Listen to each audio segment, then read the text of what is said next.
గాజాపై బాంబుల వర్షం కురిపిస్తోంది Israel. Ground operation ప్రారంభించింది ఇజ్రాయెల్. ఎయిర్ స్ట్రైక్స్ సాయంతో భారీ భవనాలను పేల్చివేస్తోంది. ఇజ్రాయెల్ దాడుల్లో వందలాది మంది మృతి చెందారు. మృతుల్లో మహిళలు, చిన్నారులు కూడా ఉన్నారు. గాజా స్ట్రిప్ ను వదిలి వెళ్లిపోతున్నారు పాలస్తీనియన్లు. విజువల్స్ మీరు చూస్తున్నారు. ఈ కథనం మిమ్మల్ని కాస్త కలవరపరచొచ్చైతే మిమ్మల్ని కలవరపాటు గురి చేయడం ఆర్టీవీ ఉద్దేశం కాదు, కానీ ఇటువంటి కథనాలు చూసినప్పుడు కాస్త కలవరపాటు గురి అవకాశం ఉంటుంది కాబట్టి దీనికి సంబంధించి జాగ్రత్తలు తీసుకోవాలని ఆర్టీవీ సూచించడం జరుగుతోంది. విజువల్స్ మీరు చూస్తున్నారు. ప్రస్తుతం గ్రౌండ్ క్లియరెన్స్ కి సంబంధించి మాట్లాడుతోంది ఇటు ఇజ్రాయెల్. ఏకంగా 10 లక్షల మంది గాజా సిటీలో ఉంటే ఇప్పటికే 3,50,000 మంది వదిలి వెళ్ళిపోయారు. ఇంకొక 2,50,000 మంది విడిచి వెళ్ళిపోయేందుకు సిద్ధంగా ఉన్నారంటూ కూడా ఇటు ఇజ్రాయెల్ చెబుతున్నట్టుగా ప్రస్తుతం ఇటు ఇంటర్నేషనల్ మీడియా అవుట్లెట్స్ చెప్తున్న సందర్భం. ఈ క్రమంలో విశ్వాసం మీరు చూస్తున్నారు. భవనాలు ఏ స్థాయిలో అక్కడ పేలుతున్నాయనేది. ఇజ్రాయెల్ చేస్తున్న ఎయిర్ స్ట్రైక్స్, వైమానిక దాడుల్లో ఇటు గాజా అతలాకుతలం అయిపోతోంది. కొద్ది రోజుల క్రితం యునైటెడ్ నేషన్స్ కూడా ఆందోళన వెలుబుచ్చిన పరిస్థితి. ఎందుకంటే అక్కడ పరిస్థితులు అంత దారుణంగా మారుతున్నాయి. రోజు రోజుకి అక్కడ పరిస్థితులు మరింత సంక్షోభానికి దిశగా, మరింత ఇబ్బందికర వాతావరణంలోకి కూరుకుపోతున్న పరిస్థితి. ఈ క్రమంలో ఈ అంశానికి సంబంధించి ప్రస్తుతం తీవ్రమైన చర్చ జరుగుతోంది. ఇజ్రాయెల్ ఒకటే చెబుతోంది, పూర్తిగా గాజాను స్వాధీనం చేసుకుని తీరుతామంటోంది. గ్రౌండ్ క్లియరెన్స్ కి సంబంధించి మాట్లాడుతున్న పరిస్థితి. ఒక్కసారి ఆ దృశ్యాలు చూద్దాం.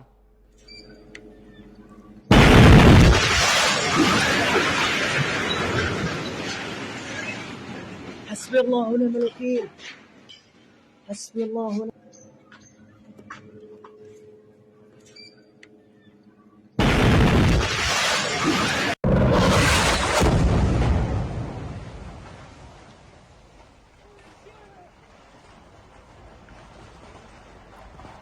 ఇజ్రాయెల్ డిఫెన్స్ ఫోర్స్ ఒకటే చెప్తోంది, a main stage of ground assault has begun అంటోంది. అంటే కీలకమైన ఘట్టానికి చేరుకుంటోంది అంటూ కూడా ఇజ్రాయెల్ డిఫెన్స్ ఫోర్స్ చెప్పుకొస్తోంది. మరి ముఖ్యంగా ఇటు వైమానిక దాడులతో, దాంతోపాటు ఇటు ఆర్మీ, నేవీ, ఎయిర్ ఫోర్స్ అంటే 3 దళాలు ఉంటాయి కదా, త్రివిధ దళాలకు సంబంధించి త్రివిధ దళాలతో ఇటు దాడికి పాల్పడుతున్నట్టుగా ఇటు ఇజ్రాయెల్ డిఫెన్స్ ఫోర్స్ చెప్పుకొచ్చిందంటే అర్థం చేసుకోవచ్చు. ఒకటే చెప్తోంది, 3,000 మంది హమాస్ ఇటు గాజా సిటీలో ఉన్నారు అనే అంశానికి సంబంధించి ప్రస్తుతం ఇజ్రాయెల్ డిఫెన్స్ ఫోర్స్ చెప్తోంది. మరి ముఖ్యంగా పాలస్తీనియన్లు ఇటు పారిపోవడానికి సిద్ధంగా ఉన్నారు. ఇటు గాజాలో ఉన్న పాలస్తీనియన్లు పారిపోవడానికి సిద్ధంగా ఉన్నారంటూ కూడా ఇటు ఇజ్రాయెల్ డిఫెన్స్ ఫోర్స్ చెప్తోంది.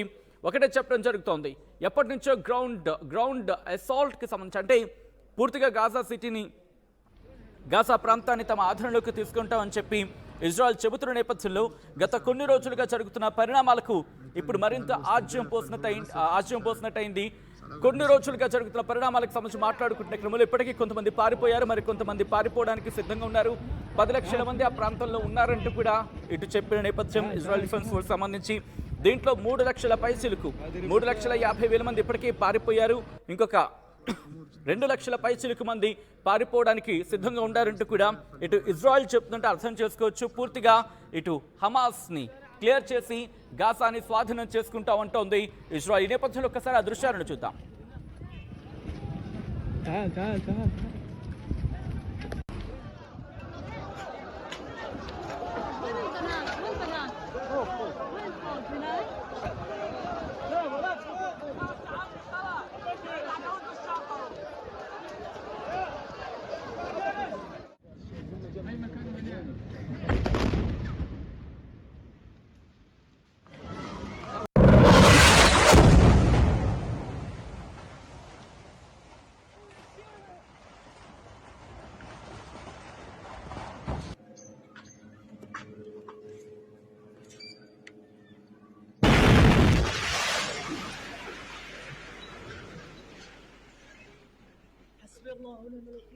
ప్రస్తుతం గాజాలో ఎటువంటి పరిస్థితులు ఉన్నాయో చూస్తున్నారు మీరు.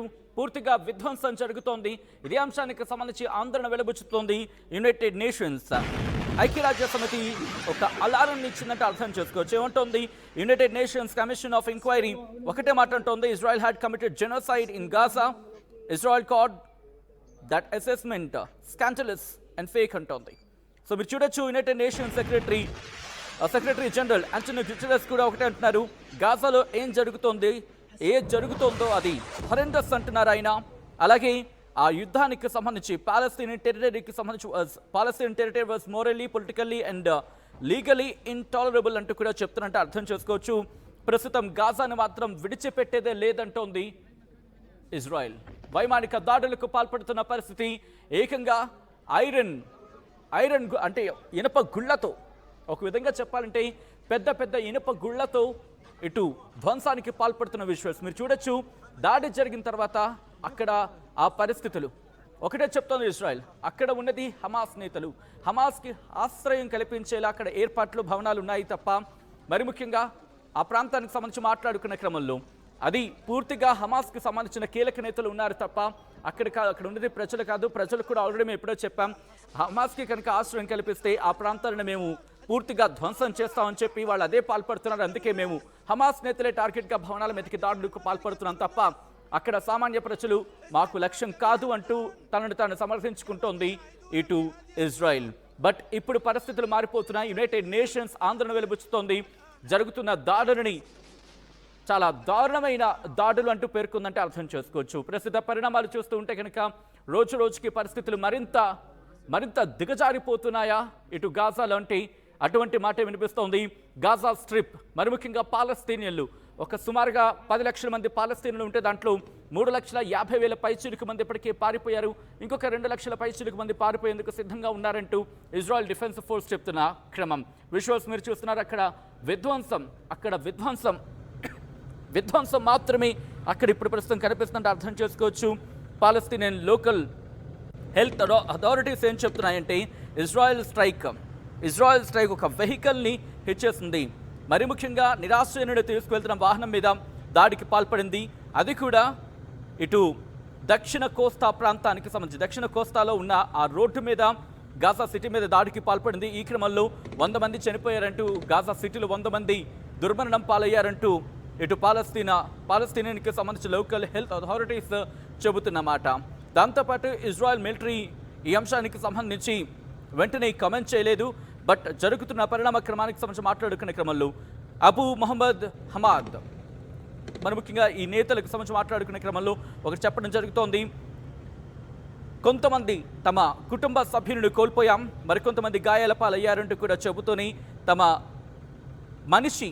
సొంత మనిషి ఒకరిని కోల్పోతున్నాం, మరి ముఖ్యంగా కొంతమంది అయితే ఆ శిథిలాల కింద చిక్కుకున్నారు అంటూ కూడా ఆందోళన వ్యక్తం చేస్తున్న పరిస్థితి ఉంది.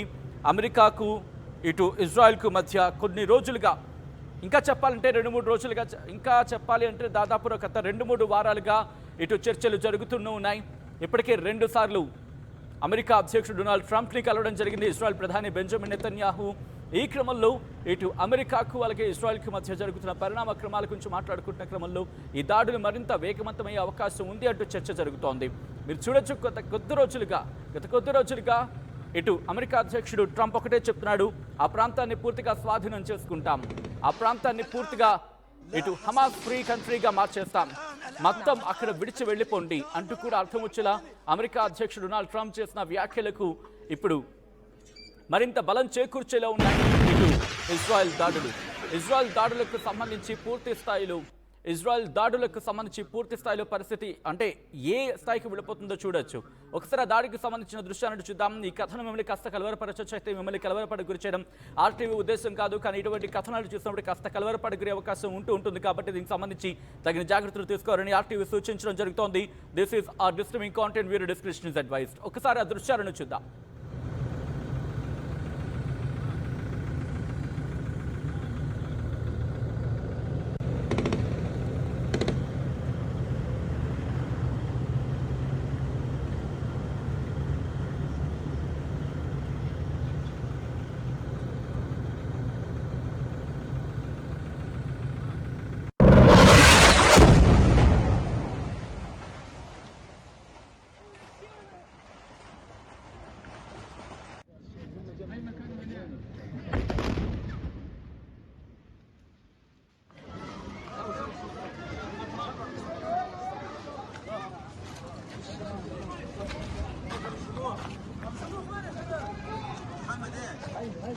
جبتها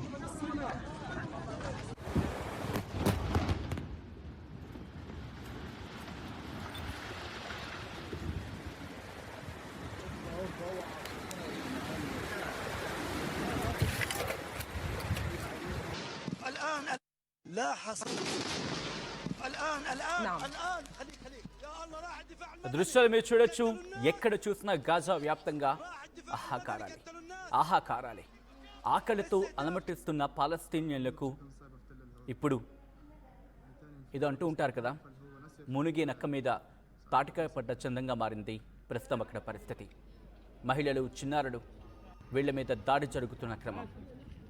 అక్కడ భవనాల్లో మహిళలు, చిన్నారులు ఉన్నారు.